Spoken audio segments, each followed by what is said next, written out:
এদের মনে ভয় উৎপন্ন হয়েছে কেন? যে কোনো জিনিস পরিপূর্ণ হওয়ার পরে কিন্তু আবার নতুন করে প্রারম্ভ হয়। ফুল যখন পরিপূর্ণ ফুটে যায় তখন পড়ে যায় ফল হয়, ফল যখন পেকে যায় পড়ে যায় নতুন সৃষ্টি হয়। পরিপূর্ণতার পরে আবার নতুন করে প্রারম্ভ ঘটে। বৃন্দাবনের সমস্ত কিছু পরিপূর্ণ হয়ে গিয়েছে। গোপীদের মনের ভাবনা যে কেমন না জানি কখন আমাদের আনন্দ থেকে বঞ্চিত হতে হয়, ঠিক এমনই একদিন অক্রূর বৃন্দাবনে চলে আসে ভগবান শ্রীকৃষ্ণ আর বলরামকে নেওয়ার জন্য। অক্রূরকে কে পাঠিয়েছে? কংস পাঠিয়েছে। কংসের মনে একটি জিজ্ঞাসা যে যে বৃন্দাবনে যায় সে আর ফিরে আসে না। ওখানে কি হয় যদি একটু জানতে পারতাম বড় ভালো হতো। যে যায় সে আর ফেরে না কেন? এমন কি কেউ আছে যে আমাকে একটু বলবে যে যায় সে কেন ফিরে আসে না? তার মনের ভয় কি ভয় যে ধীরে ধীরে শত্রু শক্তিশালী হয়ে উঠছে। 3 দিনের কৃষ্ণ পুতলাকে মুক্ত করে দিয়েছে, আর এখন তো তার বয়স প্রায় 8 বছর হতে চলছে, 9 বছর 10 বছর হতে চলছে। এখন তো না জানি সে কত শক্তিধর হয়েছে। কংস রাজকে দুঃখিত দেখে তার প্রিয় মন্ত্রী চাণুর আর মুষ্টিক কংসের কাছে এসে বলছে, মহারাজজি একটি কথা বলি, যার যার বাড়িতে শেষে শক্তিশালী হয়,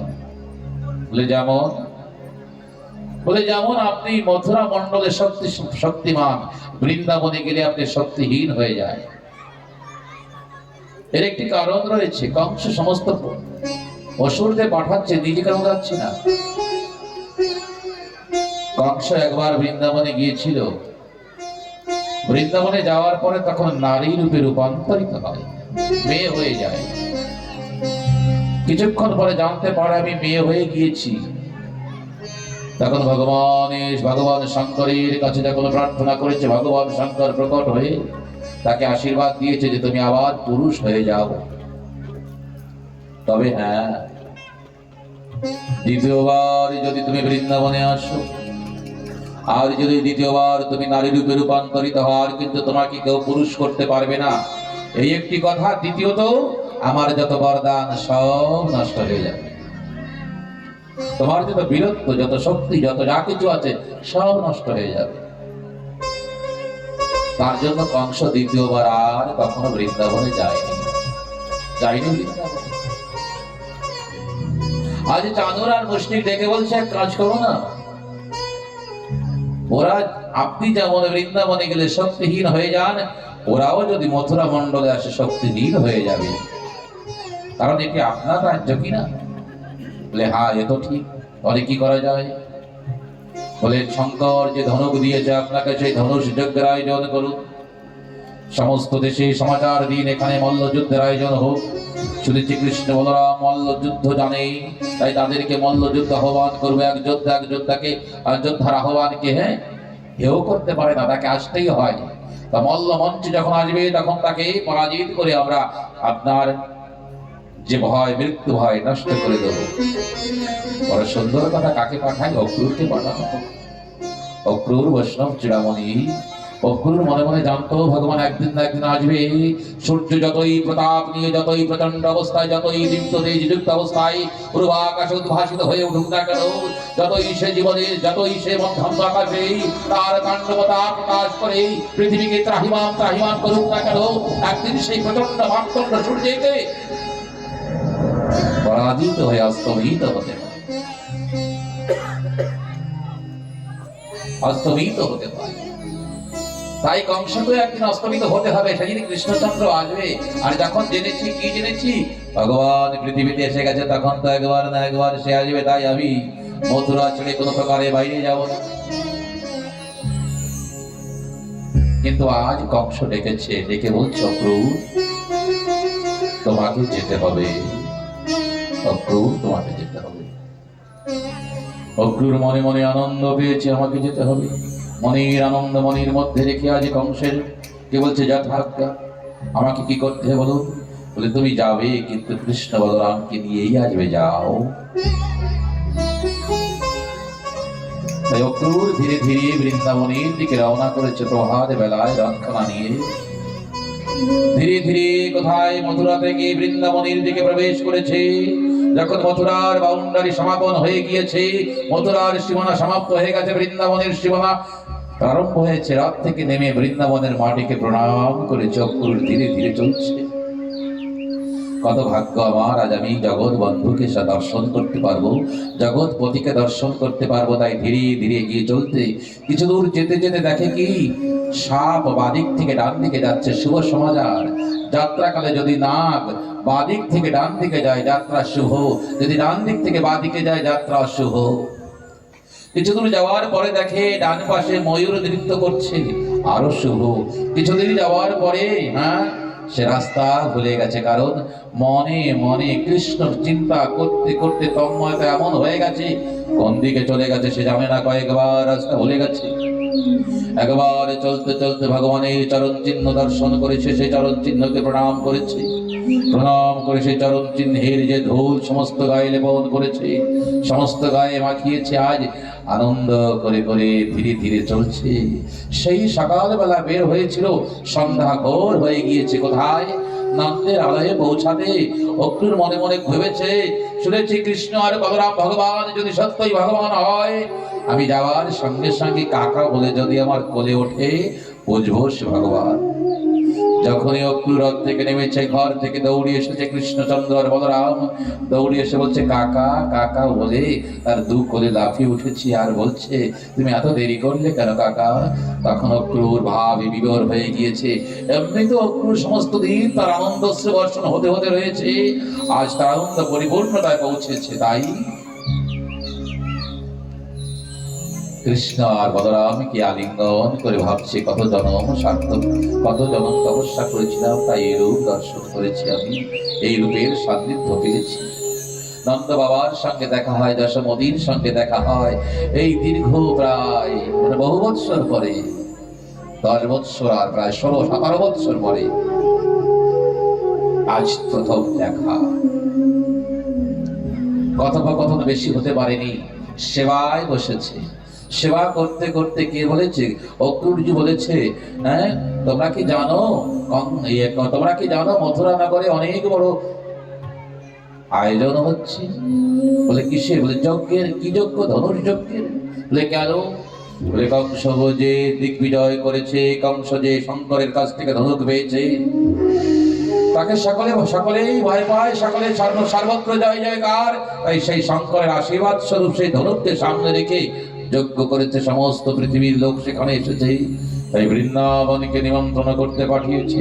আপনাদের সকলের নিমন্ত্রণ, আপনারা সকলেই চলবেন, আপনারা সকলে চলবেন। আপনাদের কাছে নিমন্ত্রণ পাঠিয়েছে, বহুদিন আপনাদের সঙ্গে দেখা হয় না তো।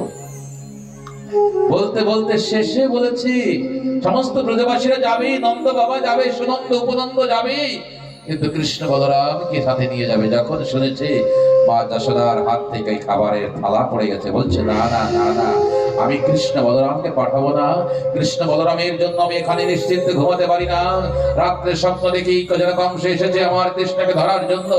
আমি ভয়ে আত্মটি চিৎকার করে উঠি, কৃষ্ণকে নিজের কোলের মধ্যে লুকিয়ে রাখি।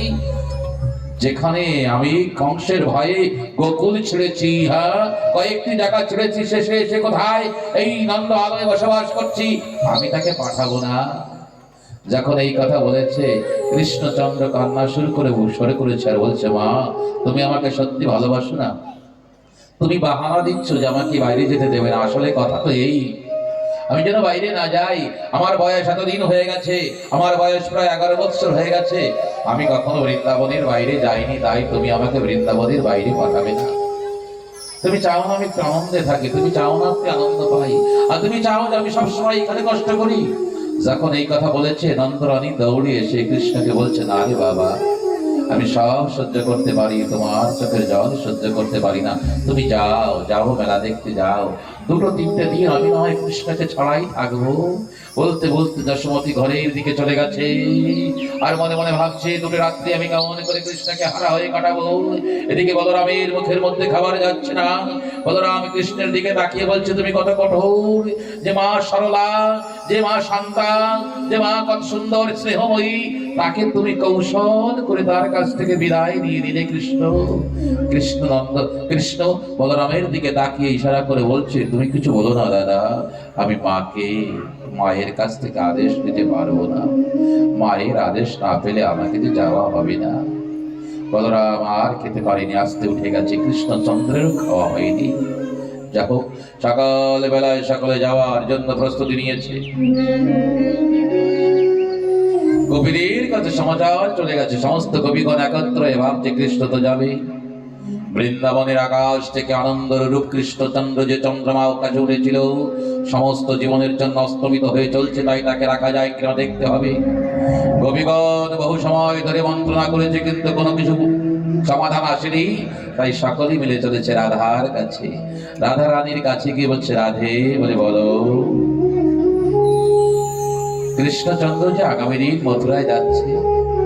শুনে কৃষ্ণ রাধা রানী মৌন হয়ে রয়েছে। সে তো জানে সবার আগে, যখনই অক্রুর এসেছে তখনই বুঝতে পেরেছে কৃষ্ণচন্দ্রের যাওয়ার সময় হয়েছে।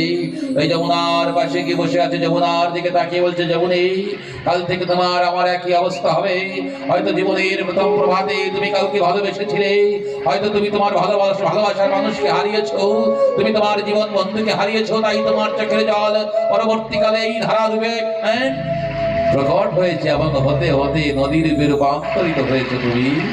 আগামী দিন থেকে আমিও কৃষ্ণকে হারাবো, আমারও চোখের জল তোমার সঙ্গে মিশবে, তাই তোমার জলরাশি বিপুল হবে, তোমার জলরাশির বর্ধন হবে আগামীকাল থেকে। বসে বসে ভাবছে, এমন সময় কৃষ্ণচন্দ্রের চরণের আওয়াজ শুনতে পেয়ে রাধারানী ভাবছে, আমি তো ওদিকে তাকাবো না, কারণ রাধারানী বুঝতে পারছে কৃষ্ণচন্দ্র মন্থর গতিতে আসছে। শ্যামসুন্দরের পায়ের যে দুপুরের ধ্বনি তারা যেন কাটছে। দুপুর যেন একজনকে আর একজনকে ডেকে বলছে, বন্ধু বেজে চল, বেজে চল, আজ আমাদের জীবনের অন্তিম দিন হবে। কারণ কৃষ্ণ বৃন্দাবন ছেড়ে মথুরায় গেলে আর এই দুপুর তার পায়ে বাজবে না রে। কিন্তু বৃন্দাবনের দুপুর আর মথুরার দুপুরের মধ্যে পরিবর্তন হয়ে যাবে রে। এতদিন আমরা কৃষ্ণচন্দ্রের ভয়ে কত সুন্দর আনন্দ অনুভব করেছিলাম, আগামীকাল থেকে আমরা আর বাঁচতে পারবো না। দুপুর যেন আর একটা দুপুরকে ডেকে বলছে, যখন বাঁচতেই পারবো না তখন আজ আর বেঁচে লাভে কি। আর দুপুরের ঝঙ্কারের করুণতা রাধা রানীর কর্ণ করে প্রবেশ করেছে, তাই বুঝেছে কৃষ্ণ এসেছে। কৃষ্ণের দুপুর কাঁদছে, হয়তো কাঁদছে কৃষ্ণের বাসী, হয়তো ভগবান শ্রীকৃষ্ণ কেঁদে চলছে। তাই যার হাসি মাখা মুখ আমি সব সময় দেখেছি, তার ওই রূপ আমি কেমন করে দেখবো, তাই নিজের দিকে তাকিয়ে বসে আছে। শ্যামসুন্দর কাছে গিয়ে ডেকে বলছে, রাধে, রাধে, কতবার ডেকেছে, কোনো সাড়া পাইনি। যখন প্রভাত বেলা হতে চলছে, যখন তৃতীয় প্রহর প্রারম্ভ হয়েছে বা চতুর্থ প্রহর প্রারম্ভ হয়েছে, শ্যামসুন্দর বলছে, রাধে, আমি বিদায় দিচ্ছি তোমার কাছ থেকে, বিদায় বন্ধু, জানি না কবে দেখা হবে, তুমি ভালো থেকো। যখন কৃষ্ণের জন্য ব্যাকুল হবে মানুষ, পরে তুমি আমাকে চিন্তন করো, মানুষের তুমি আমাকে দর্শন করতে হবে, আমাকে লীলার ক্ষেত্রে এগিয়ে যেতে হবে, বাইরের আমি অন্তর্ধান হলেও তোমার হৃদয়ে সর্বক্ষণ থাকবো। যখন কৃষ্ণচন্দ্র চলা শুরু করেছে, রওনা করেছে, রাধারানী অল্প একটু ডেকে বলছে, বন্ধু অল্প একটু অপেক্ষা করো। তার মনের যত শক্তি, শরীরে যত শক্তি, সমস্ত কিছু একত্র করেছে আর শব্দ দ্বারা বলতে শুরু করেছে যে অল্প একটু অপেক্ষা করো বন্ধু, অল্প একটু অপেক্ষা করো। কৃষ্ণচন্দ্র যখন ঘুরে দাঁড়িয়েছে, রাধারানী অল্প একটু কৃষ্ণের মুখের দিকে তাকিয়ে রাধারানী দুখানা চরণ কৃষ্ণের নিজের হৃদয়ের সঙ্গে লাগিয়ে মৌন থেকে মনে মনে বলছে, বন্ধু, আমি জানি তুমি যাবে, আমি জানি তুমি যাবে, তোমাকে হারিয়ে আমি কেমন করে বাঁচবো বলো। যদি তোমার জন্য মন কখনো ব্যাকুল হয়ে কেঁদে ওঠে, তুমি আমার মনের মাঝে এসে আমাকে রাধা বলে ডেকো প্রভু, যখন আমার হৃদয় ব্যাকুল হয়ে ওঠে তোমাকে স্পর্শ করার, তোমার স্পর্শ পাওয়ার জন্য, তোমার এই অমৃত স্পর্শী, তোমার এই সমস্ত জ্বালা নিবারণকারী হৃদয় খানা আমার বুকের পরে হ্যাঁ রেখে তুমি আমার অনন্ত ব্যাকুলতাকে শক্ত করে দিও ঠাকুর। তুমি ছাড়া তো পৃথিবীতে আমার আর কেউ নাই। বলতে বলতে রাধারানী মূর্ছিত, শ্যামসুন্দর কোন প্রকারে রাধারানীর হাতের মাঝখান থেকে নিজের চরণখানা বের করে নিয়ে তীব্র গতিতে নন্দালয়ে প্রবেশ করেছে। সকলের কাছ থেকে বিদায় নিয়ে সকাল বেলায় রওনা করেছে রথ উঠে। কি দেখে গোপীগণকে দেখে রথের পরে উঠে, কি দেখে রাস্তায় শুয়ে আছে তারা। বলরামকে বলেছে গোপীদের বলো চলে যেতে। গোপীদের কাছে কি বলছে তোমরা রাস্তা ছেড়ে দাও, আমরা যাবো। বলছে যার জন্য আমরা এখানে শুয়েছি তাকে আসতে বলো। যখন কৃষ্ণচন্দ্র নেমে এসেছে তখন গোপীগণ বলেছে শ্যামসুন্দর তুমি চলে যাওয়ার পরে বৃন্দাবনের আমাদের থাকা না থাকা বরাবরই, তোমার বর্তমানে আমরা কেমন করে বেঁচে রইব এই একটি কথা। দ্বিতীয় তুমি সমস্যার সমাধানই করে যাও। যাত্রা যখন তুমি করবে, যখন তুমি রুকবে না। শুনেছি যাত্রা কালে সমদর্শন করলে যাত্রা শুভ হয়। বৃন্দাবনে আসতে কেহ মৃত্যুবরণ করেনি, তাই আমাদের রথে আমাদের শরীরের উপর দিয়ে রথের চক্র নিয়ে যাও। আমাদের শরীর খণ্ড খণ্ড হয়ে যাবে, আমাদের শরীর থেকে প্রাণ বহির্গত হবে। আর এই মৃতদেহ যাত্রা, মৃতদেহ দেখে যাত্রা করলে তোমার যাত্রা পরিপূর্ণ হবে। কেশব ভগবান শ্রীকৃষ্ণ কিছুক্ষণ মৌন হয়ে বলছে আমি তোমাদের কথা দিচ্ছি পুনরায় তোমাদের সঙ্গে দেখা হবে, পুনরায় আমি ব্রজমণ্ডলে আসবো, কথা দিচ্ছি। যখন শ্যামসুন্দর কথা দিয়েছে তখন গোপীগণ রাস্তা ছেড়ে দিয়েছে, সকলে ছেড়ে দিয়েছে। আর কৃষ্ণচন্দ্র সে রথে বসে রথযাত্রা করে দিয়েছে কোথায় মথুরার দিকে।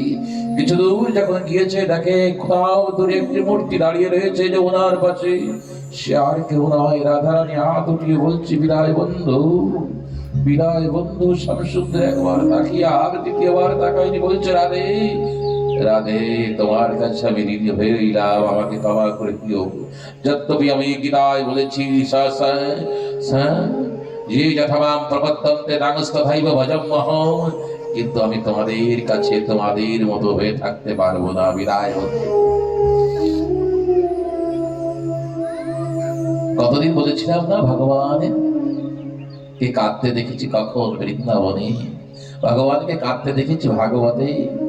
অন্যান্য জায়গায় শুধু ভক্ত কাঁদে, শুধু ভাগবতে দেখেছি ভগবান কাঁদে। তাই তো ভগবান শ্রীকৃষ্ণ যখন মথুরায় যায় আমরা জানি, মথুরায় গিয়ে ভগবান শ্রীকৃষ্ণ মথুরা দর্শন করার ছড়ে সম্পূর্ণ মথুরাবাসীকে দর্শন প্রদান করে। আর দ্বিতীয়ত কংস রাজার কাছ থেকে, কংস রাজার যে ধবি ছিল তার কাছ থেকে কি নেয় সুন্দর বস্ত্র নিয়ে, সুন্দর বস্ত্র তার পিতৃদের পরিধান করিয়ে দিয়েছে। আর মালিকার কাছ থেকে গিয়ে সুন্দর মালা ধারণ করেছে। কুবজা দেবীর কাছে গিয়ে কুবজার শরীরের সেই কুরূপকে দূর করে সুন্দর রূপ প্রদান করে তার কাছ থেকে সুন্দর মলয় চন্দন গ্রহণ করেছে। পুরা মথুরা মন্ডল ভক্তদের দর্শন দিয়ে সন্ধ্যাকালে এসে সেই ধনুর্যজ্ঞের কাছে যখন দাঁড়িয়েছে, ধনুর্যজ্ঞের কাছে যখন দাঁড়িয়েছে, ধনুকের কাছে ধনুক খেলার ছলে উঠিয়ে ভেঙে ফেলেছে। যখন ভেঙেছে তখন বিকট আওয়াজ হয়েছে। কংস ঘরের মধ্যে মন্ত্রণা করতেছিল তার প্রিয় মন্ত্রীদের সঙ্গে। যখন বিকট আওয়াজ হয়েছে কংস সিংহাসন থেকে পড়ে গিয়েছে, তার মাথার থেকে কিট পড়ে গিয়েছে। এমন সময় দুধ গিয়ে বলছে মহারাজ অনর্থ হয়ে গেছে। বলে কি হয়েছে? বলে যে দুটি বালককে তুমি বৃন্দাবন থেকে নিয়ে এসেছো তার একটি বালক, ছোট যে বালকটি, সেই বালকটি খেলার ছলে সেই শঙ্করের দেওয়া ধনুককে ভেঙে ফেলেছে। শোনার সঙ্গে সঙ্গে কংস চিৎকার করে উঠেছে, ভয়তার শরীর কাঁপতে শুরু করেছে। কারণ ভগবান শঙ্কর বলেছিল এই ধনুক যে ভাঙবে তার হাতে তোমার মৃত্যু হবে। বলছে জানো এতদিন মৃত্যু দূরে ছিল, এখন সেই মৃত্যুকে তুমি কাছে নিয়ে এসেছো। বলছে যা হবে তাই হবে, এখন আর কিছু করার নেই। দ্বিতীয় দিন প্রভাত বেলায় মল্লমঞ্চে সকলেকে আহ্বান করেছে। কুবলয় পিড়া হাতিকে মদিরা পান করিয়ে দাঁড় করিয়ে দিয়েছে। যখন কৃষ্ণ বলরাম সেখানে গিয়েছে, মাহুত বলেছে তাদেরকে, মাহুত লেলিয়ে দিয়েছে, যাও ধরো তাকে। কিন্তু ভগবান শ্রীকৃষ্ণ আগে এসে ওই কুবলয় বিরহাদিকে মৃত্যু লোকে পাঠিয়ে দিয়েছে। তার দুটি দাঁত ভেঙে দুই ভাই কাঁধে নিয়ে মল্লমঞ্চে দাঁড়িয়েছে। যখন মল্লমঞ্চে দাঁড়িয়েছে সেইখানকার দৃশ্য দেখে সকলে হতবাক। শাখাগণ যারা তারা শাখা রূপে দেখছে, যার ভাবনা যেমন কৃষ্ণকে দেখে তেমন। যারা যারা বয়োবৃদ্ধ জন তারা দেখেছে কৃষ্ণকে সুন্দর স্নেহী বালকের মতো। যারা রমণী বৃন্দ তারা কঙ্কর পূর্ব দর্শন করেছে, যারা মল্ল তারা দেখেছে মহামল্ল দাঁড়িয়ে রয়েছে। আর সাক্ষাৎ মৃত্যু ভোজপতি কংস অর্থাৎ ভোজপতি কংস কি দেখেছে জানো? সামনে মৃত্যু দাঁড়িয়ে রয়েছে। দেখতে দেখতে মল্লমঞ্চে প্রবেশ করেছে ভগবান শ্রীকৃষ্ণ। বলরাম চারুর মুষ্টি সকলকে পরাভূত করে দিয়েছে, পরাজিত করে দিয়েছে, সকলকে মৃত্যুলোকে পাঠিয়ে দিয়েছে। আরো মল্লগণ যারা ছিল সকলকে মৃত্যুলোকে পাঠিয়ে দিয়ে ভগবান শ্রীকৃষ্ণ একটি লাভ দিয়েছে। লাভ দিয়ে কোথায় চলে গেছে? কংস সেখানে বসে আছে। কংসকে মারতে হয়নি, কংসের ওই কেশ পুঞ্জ ধরে যখন টান দিয়েছে পড়ে গিয়েছে, তাই দিয়ে কংস মরে। কংসকে মারতে হয় নাই, না মুষ্টা ঘাত করেছে না কিছু করেছে। যখন ওই সিংহাসনের কাছে গিয়ে তার কেশ পুঞ্জ ধরে কেশ রাশি ধরে যখন টান দিয়ে ফেলে দিয়েছে, তাই দিয়ে কংস মরে। চারিদিকে জয় জয়কার হয়েছে। কারাগৃহ থেকে বসুদেব দেবকীকে মুক্ত করেছে, উগ্রসেনকে মুক্ত করেছে। পরবর্তীকালে বসুদেবজি তাকে গুরুগৃহে পাঠিয়েছে। কোথায়? অবন্তী নগরে। কিছুদিন পর অবন্তী নগরে যায় বর্তমান উজ্জয়িনী। সন্দীপনী ঋষির কাছে 64 দিন থেকে 64 কলা বিদ্যা অর্জন করে মৃত গুরুপুত্রকে আনয়ন করে গুরু দক্ষিণা দিয়েছে। সুদামার সঙ্গে সেখানে মিত্রতা হয়। আগামী দিন সুদামা চরিত্র সেখান থেকে চলে এসেছে কোথায়? বৃন্দাবনে নয়, মথুরা নগরীতে চলে এসেছে। যখন মথুরা নগরীতে এসেছে ঘরের মধ্যে বসেছে, মাতা দেবকী জীবনের প্রথমবার হাতে ভোজনের থালি নিয়ে চলছে কৃষ্ণকে খাওয়ানোর জন্য। কৃষ্ণ বৃন্দাবনের কথা ভাবতে ভাবতে ভাবতে অচানক যখন মায়ের নুপুরের ধ্বনি শ্রবণ করেছে, তাকিয়ে দেখে কি মা। যখন মা দেবকীকে দেখেছি, দেখে মা দেবকীর হাতে ভোজনের থালা, দেখে ভোজনের থালায় বহু প্রকারের অন্ন ব্যঞ্জন রয়েছে, কিন্তু সেখানে একটি মাখনের বাটি বড় দেখেছি। যখন মাখনের বাটি দেখেছি চিৎকার করে কান্না করে উঠেছি। যখন কৃষ্ণচন্দ্র চিৎকার করে ক্রন্দন করে উঠেছে, মা দেবকী ঘর থেকে বাইরে গিয়ে সেও কান্না করেছে। উদ্ধবকে ডেকে বলছে, উদ্ধব তুমি কি কৃষ্ণকে জিজ্ঞাসা করো তো, আমি গেলে যদি কৃষ্ণের কষ্ট হয়, আমি গেলে যদি কৃষ্ণ কান্না করে, আমি কোনোদিন যাব না। আমি কত হতভাগিনী নারী, ওই কৃষ্ণকে পাওয়ার জন্য আমি এক এক করে 7 পুত্রকে হারিয়েছি। তারপরে কৃষ্ণকে পাওয়ার জন্য আমি কতদিন কারাগৃহে রয়েছি। আজ জীবনে প্রথমবার তাকে খাওয়াতে গেছে, সে ক্রন্দন করে উঠেছে। এখন আমি কি করি? উদ্ধব যখন এসেছে দেখে কি কৃষ্ণ কান্না করছে।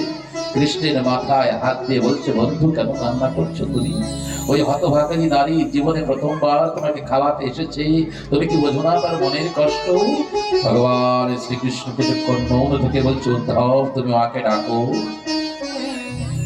তুমি মাকে ডাকো। আমি মায়ের কাছে দিই, আমি মায়ের হাতের খাবার খেতে চাই, ডাকো তুমি মাকে। তবে হ্যাঁ, ওই মায়ের থালায় যে মাখনের বাটি রয়েছে সেইটা যেন রেখে আসে, সেইটা যেন না নেই। বলছি কেন? তুমি তো বৃন্দাবনে মাখন খেতেই, কত মাখন চুরি করেছো, কত মাখন চুরি করেছো, কত মাখন তোর দাম পড়েছে তোমার। শ্রী কৃষ্ণচন্দ্র বলছে, আমি মাখন সব থেকে ভালো খাই, মাখন আমার সব থেকে প্রিয় বস্তু। বৃন্দাবনের সকলে আমাকে মাখন দিত, আমার মাখন তোর দাম পড়েছে ঠিক, কিন্তু যদি কোনদিন বৃন্দাবনে যাই সেই দিন মা যশোদার কাছে বসে মায়ের হাতের মাখন খাবো। মাখন মা যশোদার জন্য, মা দেবকীর জন্য নয় রে উদ্ধব ভাই। কৃষ্ণের জীবন থেকে মাখন সমস্ত জীবনের জন্য পরিপূর্ণ বর্জন হয়ে গেছে। যদি কোনদিন বৃন্দাবনে যাই সেদিন মা যশোদার কাছে বসবো, তার হাতের থেকেই মাখনে গ্রহণ করবো, তা না হলে মুখে মাখন উঠবে না। উদ্ধব মনে মনে ভাবছে যে ভগবানের জন্য ভক্ত কোন বস্তু ত্যাগ করে, আজ ভগবান ত্যাগ করেছে ভক্তের জন্য। আমাকে যদি একটু দেখার অবসর হতো, দেখতে পেতাম ভালো হতো। তখন জিজ্ঞাসা করেছে বৃন্দাবনের সকলে কেমন? বলে উদ্ধব, আমি তোমাকে পাঠাবো সেখানে, বৃন্দাবনের সকলে কেমন, তোমাকে পাঠাবো, তুমি যাও। বলছে আমি যাই, আমি যদি যাই তাদের মধ্যে আমি ব্রহ্ম জ্ঞান প্রবেশ করি, বলবো যে কৃষ্ণ পরম ব্রহ্ম হও, সে পরম ব্রহ্ম, তার ব্রহ্মরূপ চিন্তন করো, তার সে তোমাদের প্রেমিক নয়, সে তোমাদের পুত্র নয়, সে তোমাদের ভাই নয়, সে পরম ব্রহ্ম হও, তাকে তোমরা চিন্তন করবে। হ্যাঁ, এই আমি বলে আসবো। ভগবান শ্রীকৃষ্ণ পরদিন সকাল বেলায় উদ্ধবকে হাত ধরে নিয়ে ধীরে ধীরে গচ্ছুদ্ধ ব্রজমসম্য ধীরে ধীরে মথুরার দিকে চলেছে। যখন মথুরার দিকে চলেছে, মথুরাটা বৃন্দাবনের দিকে চলেছে, চলতে চলতে বলছে উদ্ধব, যদি আমার শাখাগণের সঙ্গে দেখা হয়, যদি তারা খেলতে থাকে, তুমি তাদের বাধা দিও না, তাদের খেলতে দিও। আমার গৌবৎসগণকে দেখো, আমার শ্যামলী ধমলী, তাদের কাছে গিয়ে তুমি একবার দাঁড়িয়ে দেখো, হয়তো তারা আমার জন্য ব্যাকুল হয়ে কখনো আম্মা আম্মা বলে হয়তো মথুরার দিকে তাকিয়ে হয়তো রাখছে। তুমি বৃন্দাবনে গিয়ে মা যশোদাকে কৃষ্ণ প্রণাম করছে বলে প্রণাম করো, নন্দ বাবাকে কৃষ্ণ প্রণাম করছে বলে প্রণাম করো। আমার সকালের সঙ্গে মিলবে, আমার সকালের সঙ্গে মিলবে, রাধা রানীর সঙ্গেও তুমি মিলবে। কথাটি যেন একটু ধীরে বলেছে। উদ্ধব ধীরে ধীরে আজ বৃন্দাবনে প্রবেশ করেছে। যখন প্রবেশ করেছে, আগের যে রথটা ছিল সে রথটা উপরের সাধারণ রথ, কিন্তু মহামন্ত্রী উদ্ধব সাক্ষাৎ বৃহস্পতির শিষ্য, তার রথ তো অনেক বড়। তার রথ থেকে সমস্ত প্রজাবাসী ছুটে এসেছে, মনে করেছে হয়তো কৃষ্ণচন্দ্র এসেছে, কিন্তু দূর থেকে দেখে কৃষ্ণের মতো। উদ্ধবের চেহারা কৃষ্ণের চেহারা একই রকম, কাছে যখন এসেছে দেখে কৃষ্ণের মতো, কিন্তু কৃষ্ণ না। কবিগণ ঘিরে ধরেছে, বলছে কি কে এসেছে রে, কে এসেছে? বলে আগের বার তো এসেছিল অক্রূর, কিন্তু ক্রূর তার ব্যবহার, এইবার নাকি উদ্ধব এসেছে। আমাদের মনে হয় কংস যে যজ্ঞ করেছিল সেই যজ্ঞে আহুতি বাকি রয়েছে, তাই আমাদেরকে মেরে আমাদের হৃৎপিণ্ড গুলো দিতে এসেছে। এই কথোপকথন উদ্ধব শুনতে শুনতে নন্দ বাবার ঘরে প্রবেশ করেছে। নন্দ বাবাকে প্রণাম করেছে, প্রণাম করে জিজ্ঞাসা করছে যে মা যশোমতী কোথায়? বলছে ওই যে ঘরের মধ্যে অচৈতন্য হয়ে রয়েছে, দেখো কৃষ্ণচন্দ্র চলে যাওয়ার পরে মা যশোদা কখনো চোখ খুলে বৃন্দাবনকে দেখে নাই, দেখে নাই, কখনো রান্না করে নাই। রন্ধন করে খাওয়াবে কাকে? কাকে খাওয়াবে? রন্ধন করে নাই। কখনো কখনো অনুবাদিনীর কথা ছুটে চলতো, অনুবাদিনী যশোদা কখনো কখনো ওই মুখ্য দরজার কাছে গিয়ে বেহুশ হয়ে পড়তো, হয়তো বলতো আরে কে কোথায় আছিস রে, দেখো কৃষ্ণকে উচ্চারণ করে আজ তাকে খেতে দাও, আরে কে কোথায় আছিস রে, সকালে কৃষ্ণচন্দ্র না খেয়ে গোচরণ করতে চলে গেছে। এই খাবারের বাটি নিয়ে তার কাছে পৌঁছে তাকে খাইয়ে আসো, বলতে বলতে মূর্ছিত হয়ে যায়।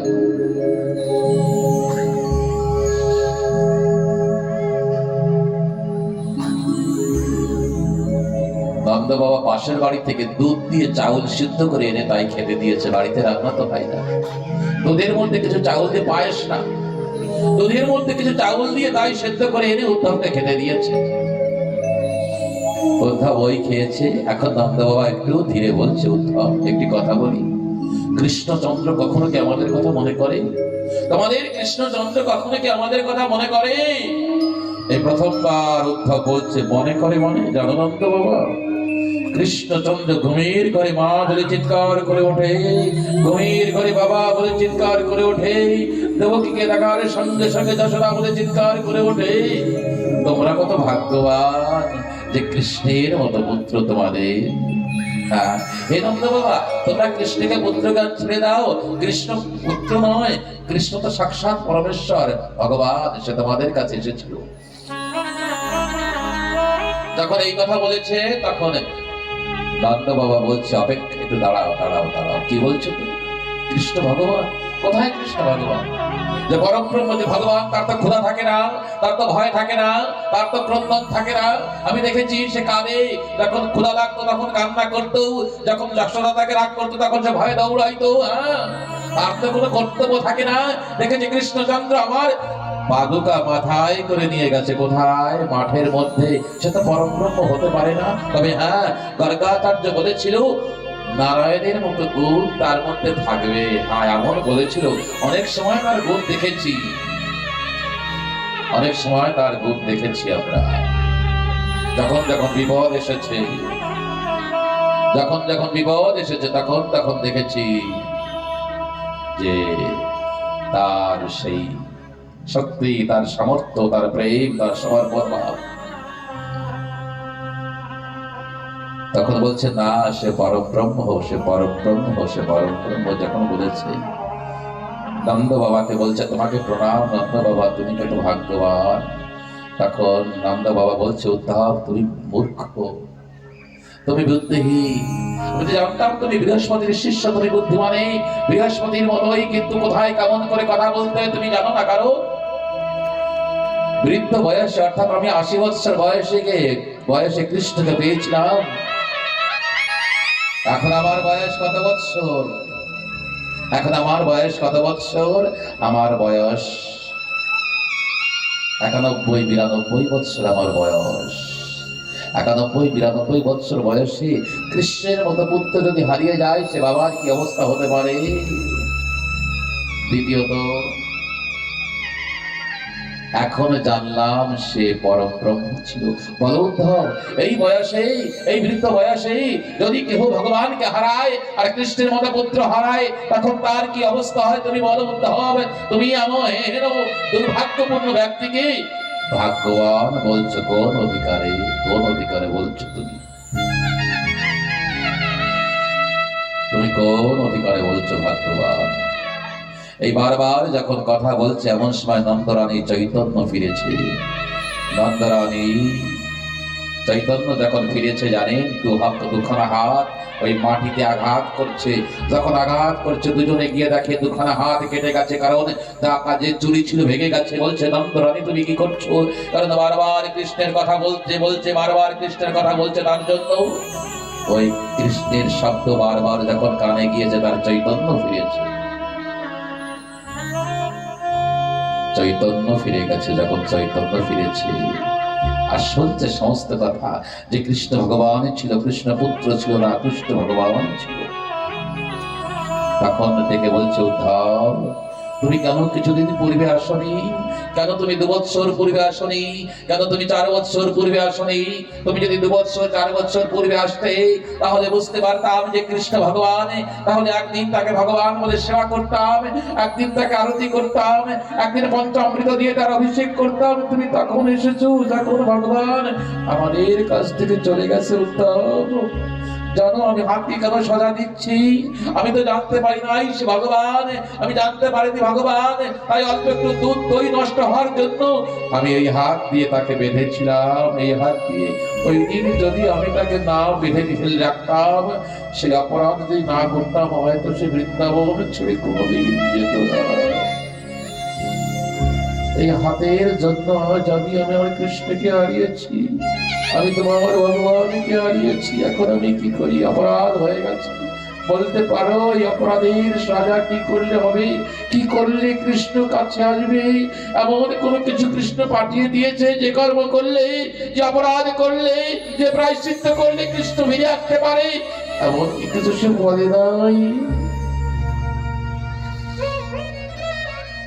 উদ্ধবের কাছে কোনো সমাধান নেই। তাই উদ্ধব ধীরে ধীরে বাইরে চলেছে। কোথায়? নন্দ বাবার বাইরে যখন গিয়েছে, ঘরের বাইরে যখন গিয়েছে, দেখে বহু শাখাগণ সেখানে দাঁড়িয়ে উদ্ধবকে ঘিরে ধরেছে। বহু শাখা বৃন্দ একসঙ্গে শত প্রশ্ন।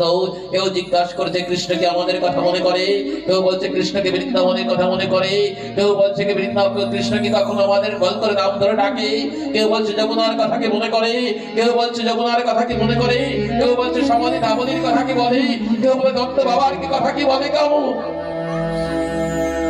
বহু কথা, বহু প্রশ্ন যখন 100 ভাবে বলেছে, উদ্ধবের কাছে বলার কিছু নেই। এত প্রশ্নের জবাব কি করে দেবে? যখন উদ্ধব মৌন হয়েছে, তখন শাখাগণ মথুরার দিকে ফিরে হাত উঁচু করে বলছে, শাখারে একবার এসে দেখে যা তোর বৃন্দাবনের কি অবস্থা। তোর নন্দন কানন থেকে সুন্দর বৃন্দাবন আজ শ্মশান হয়ে গেছে। এখানে ময়ূর নাচে না রে, এখানে কোকিল গায় না রে, এখানে আর ভ্রমণ গুনি করে না রে। এখানে গাছে ফুল ফোটে না, এখানে গাছে ফল হয় না, কোনো মানুষের মুখে হাসি নেই, কোনো ঘরে সুন্দর পাকওয়ান আর তৈরি হয় না রে। একবার এসে দেখে যা।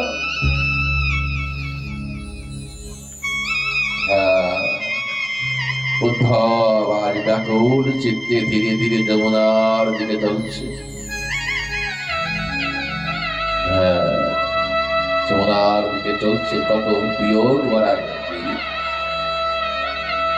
প্রিয় আমার চলে গেছে দূর প্রবাসে। আমি শূন্য বুকে আজ কাঁদি রে, তার চলে যাওয়া পথের পাশে। প্রিয় আমার চলে গেছে দূর প্রবাসে।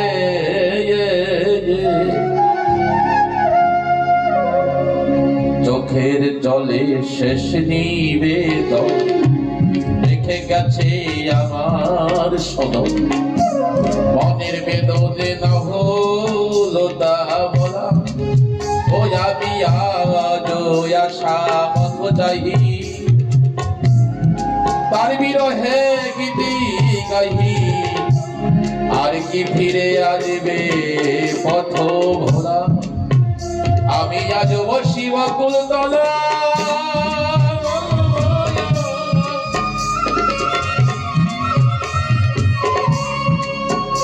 ওরে কাঁদি তাহার আশার আশে। প্রিয় আমার চলে গেছে দূর প্রবাসে।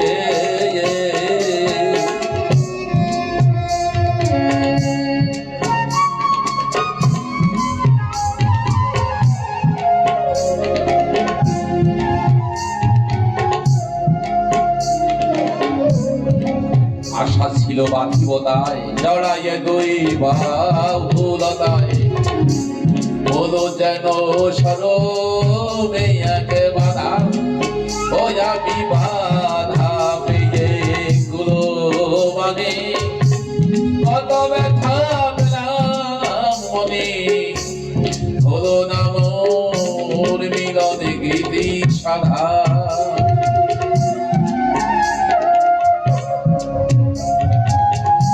আশা ছিল বাধিবতায়, জড়াইয়ে দুই বাহুলতায়। হলো যেন সরমে এক বাধা, ও আমি বাধা পেয়ে গুলো মানে। কত ব্যথা পেলাম মনে, হলো না মোর মিলন গীতি সাধা। আমার হয় না মনের ভাবে সমাধান।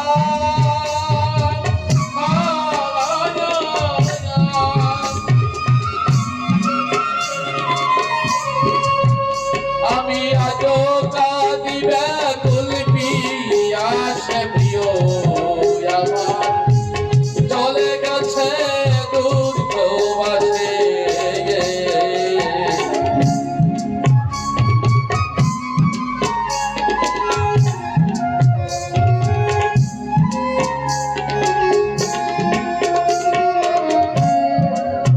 নীরবে গিয়াছে চলে, কি জানো কি বলবে বলে ছিল আশা, ও না হলো তা বলা। আমি আজ আশা পথ যাই, তার বিরহে গীতি গাহি। আর কি ফিরে আসবে পথ ভোলা, আমি আজ বসি বকুল তলা।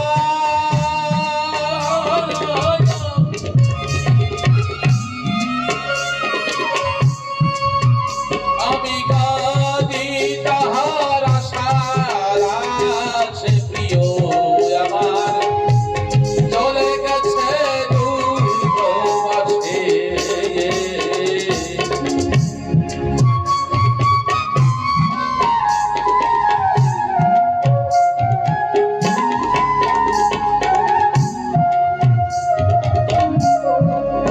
রসিক কয় ব্যাকুল পিয়াসে, আর কত কাল আশার আশে। রইব বসে না হলো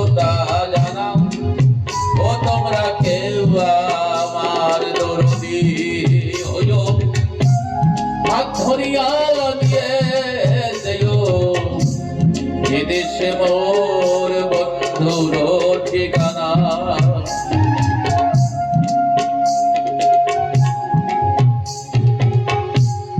রসিক কয়ে ব্যাকুল পিয়াসে আর কতকাল আশার আসে, দৈব বসে না হলো তা জানা। তোমরা কেউ আমার দরদি হইও, হাত ধরিয়া নিয়ে যাইও যে দেশে মোর বন্ধুর ঠিকানা। ওরে সে বিনা মন মানে না,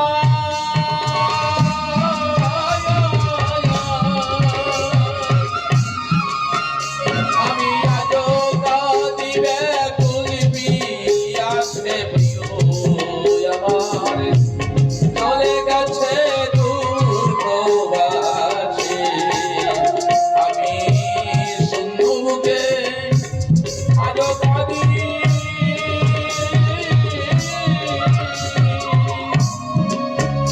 ওদের চলে যাওয়া পথের পাশে প্রিয় আমার চলে গেছে দূর প্রবাসে।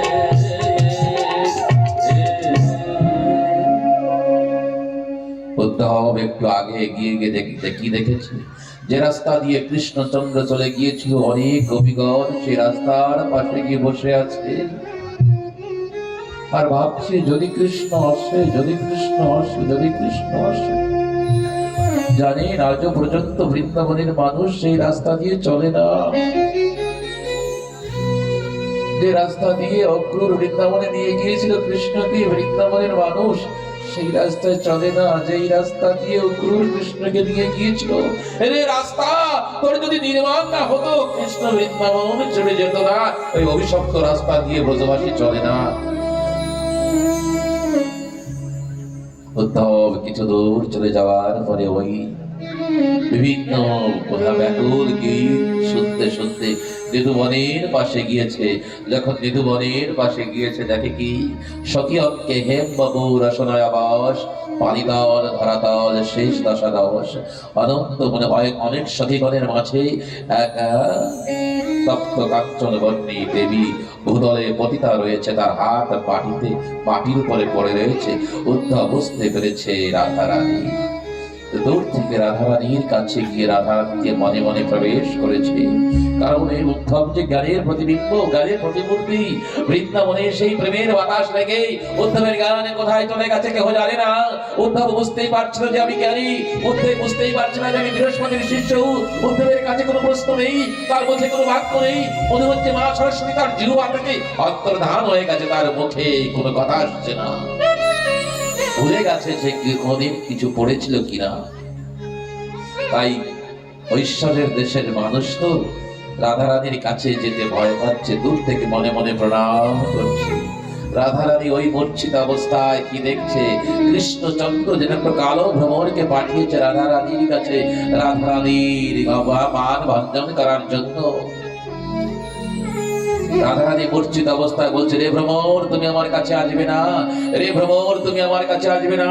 তোমার প্রভু তোমাকে আমার কাছে পাঠিয়েছে, তোমার প্রভুর মধ্যে অনেক ছলনা রয়েছে, তোমার প্রভু অনেক চাতুরতা জানে।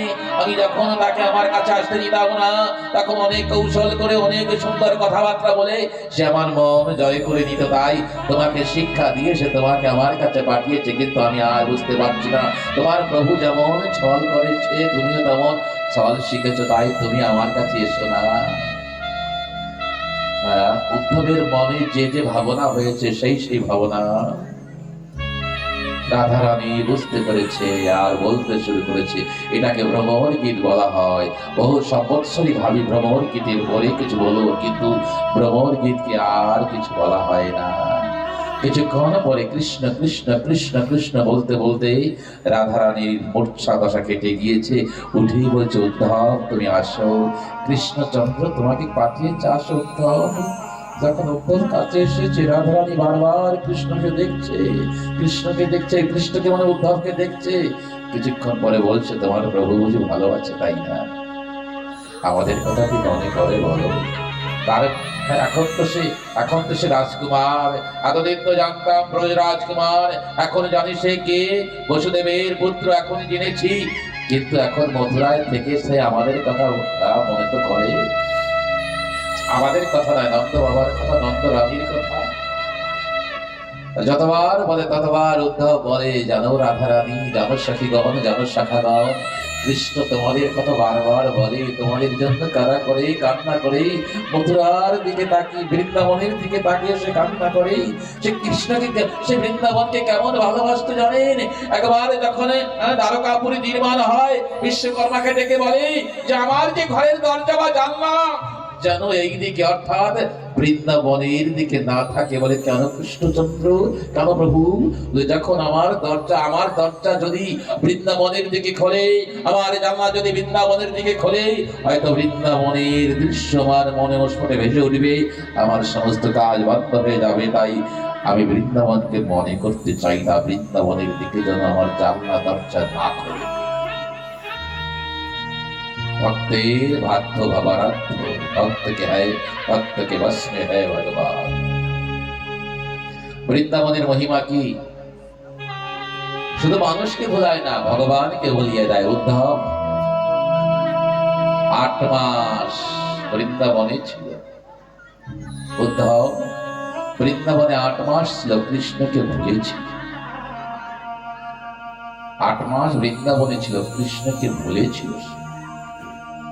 তাই তো রাধারানী একদিন উদ্ধবকে মনে করিয়ে দেয়, উদ্ধব তোমাকে কেউ পাঠিয়েছিল না, তোমাকে তো কেউ পাঠিয়েছিল না। তখন মনে করেছে, হ্যাঁ আমাকে কৃষ্ণ পাঠিয়েছে।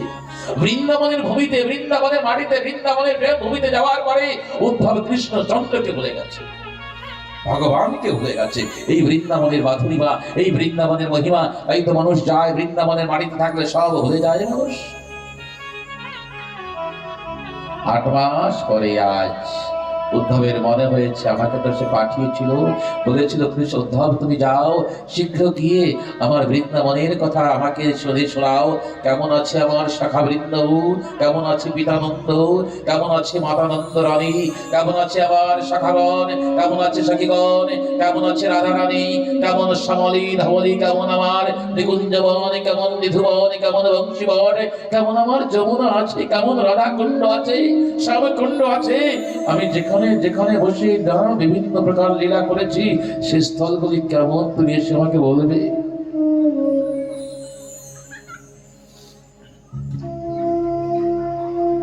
উদ্ধব সকলের কাছ থেকে প্রণাম করে রাধারানীর কাছে বিদায় নিতে এসেছে। নন্দ বাবার কাছে বিদায় নিয়েছে, নন্দ রানীর কাছ থেকে বিদায় নিয়েছে। এই 8টা 9টা মাস তাদের বড় ভালো গিয়েছিল, কারণ সদা সর্বক্ষণ কৃষ্ণ কথা শুনতে আছে না। তব কথামৃতম তপ্ত জীবনম কবি বিবৃতম কলমশাপহম। কৃষ্ণের কথা অমৃত, যত প্রকার দুঃখ আছে সব দূর করে। তাই 8 মাস বড় আনন্দের মধ্যে ছিল। যখন উদ্ধব যাত্রা করবে, সকলে আশীর্বাদ করেছে, উদ্ধব তুমি এসো, তুমি এসো। হয়তো কৃষ্ণের কোনো কর্তব্য রয়েছে, তাই সে আসতে পারে না, তুমি এসো। সকলকে প্রণাম করে যখন রাধারানীর কাছে গিয়েছে, রাধারানী উদ্ধবকে ডেকে বলছে, উদ্ধব তোমার কাছে একটা কথা তোমাকে দিতে হবে। কি কথা? বলে আমরা যে এখানে দুঃখে আছি, তুমি কিন্তু কৃষ্ণের কাছে গিয়ে বলতে পারবে না। বলে কেন? তা কি করে হয়? আমি কৃষ্ণের কাছে কি কৈফিয়ত চাইবো? এমন ব্রজবাসীদের ভালোবাসা ছেড়ে তুমি কেমন করে মথুরায় রয়েছে কৃষ্ণচন্দ্র, তোমাকে যেতে হবে। আমি তো তাকে অনেক বড় কথা বলবো। রাধারানী বলছে, না তুমি তাকে বলবে না। বলে কেন? বলে আমাদের হৃদয় অনেক কঠোর, আমাদের হৃদয় অনেক কঠোর। কেন জানো? আমাদের জন্য সে কান্না করে, এটা জানা সত্ত্বেও আমাদের হৃদয়ের গতি বন্ধ হয়নি, আমাদের হৃদয় খানা খন্ড খন্ড হয়নি। কিন্তু তার জন্য যে আমরা এমন করে কাঁদি, এ যদি সে জানে, তার হৃদয়ের স্পন্দন বন্ধ হয়ে যেতে পারে। তাই আমরা চাই না যে আমাদের জন্য আমার প্রভু কষ্ট পায়। তাহার ভালোবাসা আশা না রাখিব, দান করা প্রাণ রয়ে যতদিন সেবা করে যাব, তারই সুখে হবে মোর সুখ, আসুক তাতে যতই না দুঃখ, হাসি মাখা দেখে স্বরূপ যেন জীবন তারা কাছে। তুমি আমাদের দুঃখের কথা তার কাছে বলবে না উদ্ধব, বলবে না। কারণ আমরা কান্না করে এই দুঃখের কথা যদি সে শোনে তার অনেক কষ্ট হবে। তাকে বলবে যে আমরা সুন্দর ভালো আছি, আগের মতো আছি, আগের মতো সুন্দর আমরা নৃত্য করি, সুন্দর গান গাই, সুন্দর নিধুবনে আমরা নৃত্য করি, সুন্দর স্নান করি, শাখা বৃন্দানন্দ করে। তুমি এই কথা তাকে বলবে যে সে যেন ভালো থাকে। তখন উদ্ধব সাষ্টাঙ্গে প্রণাম করে বলছে, বন্দে নন্দ ব্রজেস্ত্রী নাম পাদরেণ বিভাগ্নস ইয়াসাং হরি কথন গীতা পুনাতি ভুবনত্রয়ম।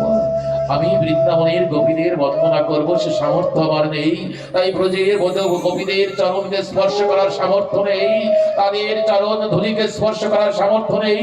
তাই আমি কামনা করছি আগামী জীবনে আমি যেন বৃন্দাবনের কোনো ঘাস হয়ে জন্মগ্রহণ করি।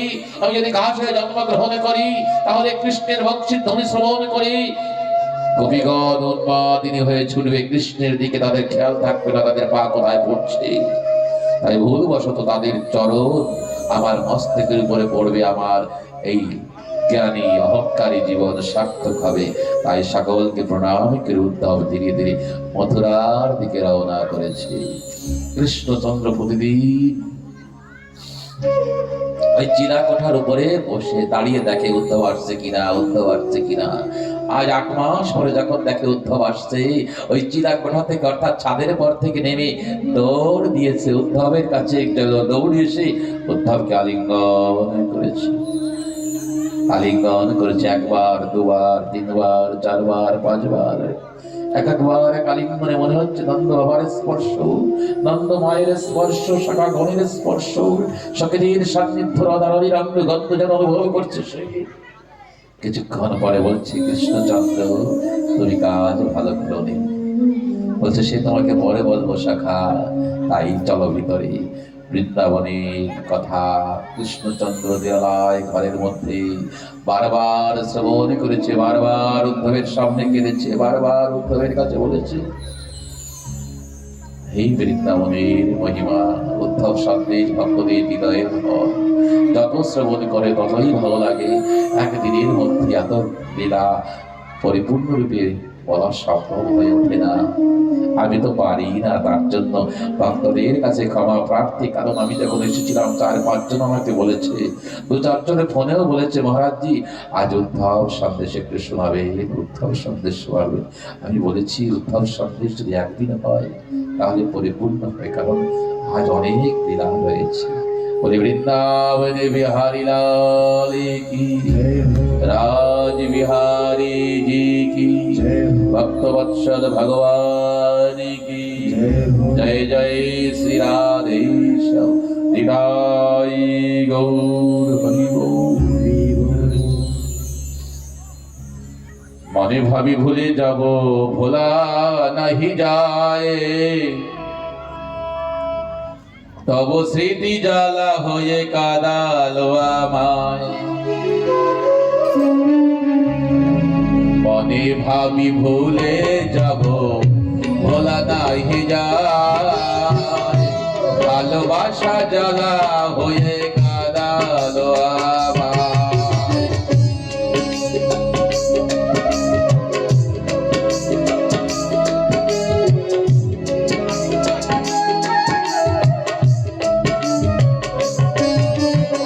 প্রথম দেখিলাম তরে,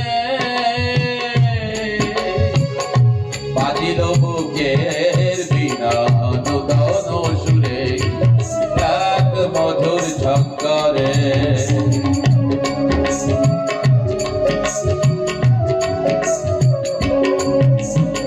প্রথম দেখিলাম তরে,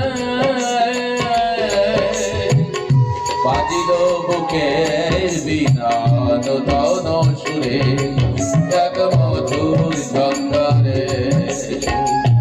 আমায় আমি বিকাইলাম তব রাঙা পায়, ভালোবাসা জ্বালা হয়ে কাদালো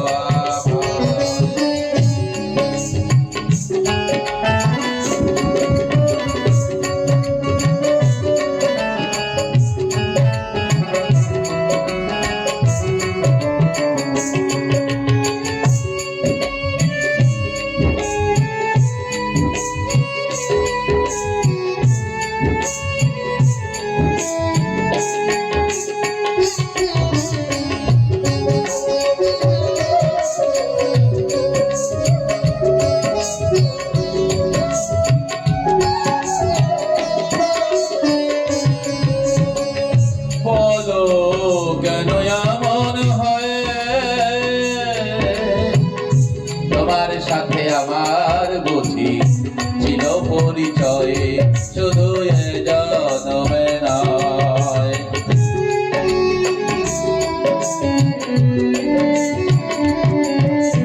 বলো কেন এমন হয়,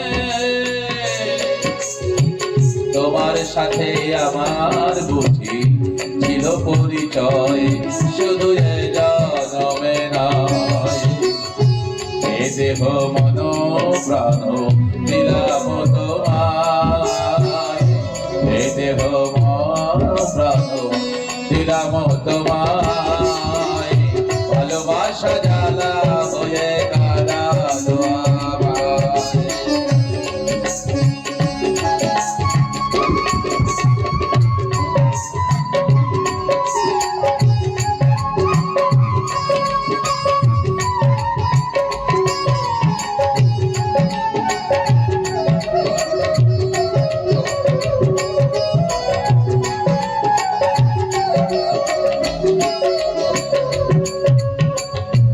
আমার মরণ হলে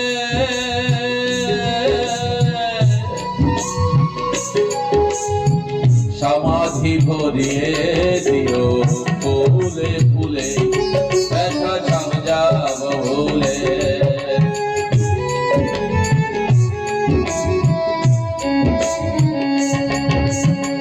আমার মরণ হলে সমাধি ভরিয়ে দিও ফুলে ফুলে, ব্যথা ছাম যাব ভুলে। সুকুমার আছে কুলে সেদিনের আশায়, সুকুমার আছে কুলে সেদিনের আশায়, ভালোবাসা জ্বালা হয়ে কাঁদালো আমায়। মনে ভাবি ভুলে যাবো না নাহি যায়, ভালোবাসা জ্বালা হয়ে কাঁদালো আমায়, ভালোবাসা জ্বালা হয়ে কাঁদালো আমায়। বলে বৃন্দাবনে বিহারী লাল কি জয়। ভগবান শ্রীকৃষ্ণ আজ মথুরা নগরে সকলকে দর্শন দিচ্ছে, আনন্দ পাচ্ছে।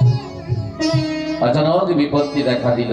কংসের পত্নী অস্তিয়ার প্রাপ্তি গিয়ে তার পিতা জরাসন্ধের কাছে বলেছে, পিতা, কৃষ্ণ আর বলরাম তোমার জামাতাকে মেরেছে, তাই 18 অক্ষয়ণী সৈন্য নিয়ে মথুরার পর আক্রমণ করেছে। মথুরাবাসী ভয় পেয়ে গেছে। ভগবান শ্রীকৃষ্ণ আজ মথুরা মথুরার নগরের মধ্যে সুরক্ষিত রেখে নিজেরা দুই ভাই বাইরে গিয়েছে। ভগবান আর তার প্রভুর সেবক ভগবান আর সংকর্ষণ শক্তি দুজনে গিয়ে যার আয়ুধকে আহ্বান করেছে। বলরামের রথ, ভগবান শ্রীকৃষ্ণের রথ, বলরামের হল কুশল ধনুষ বাণ গদা, ভগবান শ্রীকৃষ্ণের শঙ্খ চক্র গদা পদ্ম আদি সাঙ্গ ধনুষ আদি সব এসে কোদণ্ড প্রচন্ড যুদ্ধ। সকলে দেখে হাওয়া যে দুই বালক কেমন করে যুদ্ধ করছি, তার বয়স কত বৎসর? 12 পূর্ণ হলো। প্রচন্ড যুদ্ধ করে জরাসন্ধকে হারিয়ে দিয়েছে। জরাসন্ধকে 18 বার হারিয়েছে। ভগবান ভেবেছে এইবার আমাকে মথুরাকে ছাড়তে হবে। তাই সমুদ্রের কাছে জায়গা চেয়েছে। বহু পূর্বে ঋষিগণ যেখানে তপ করেছিল পবিত্র জমিকে সমুদ্র নিজে সুরক্ষিত রেখেছিল। আগামীতে ভগবান যখন আসবে, ভগবানের রাজমহল এখানে তৈরি হবে। তাই মানুষ অপবিত্র না করে, তার জন্যই জমিকে আমাকে সুরক্ষিত রাখতে হবে। তাই ভগবান সমুদ্রকে বলেছে, তুমি আমার জন্য যে জমি সুরক্ষিত রেখেছ সেই জমি দাও। সমস্ত জায়গা ছেড়ে দিয়েছে। বিশ্বকর্মা দিয়েছে নতুন নগর নির্মাণ করেছে, যার নাম দ্বারকাপুরী, তারকা নগরী। হিন্দিতে দ্বারকা বলি, আমরা তারকা বলি। ভগবান শ্রীকৃষ্ণ যতদিন ছিল ততদিন দ্বারকাপুরী ছিল। ভগবান শ্রীকৃষ্ণ পৃথিবী থেকে যাওয়ার পরে 7 দিনের মধ্যে সমুদ্রের মধ্যে আবার দ্বারকা চলে গেছে।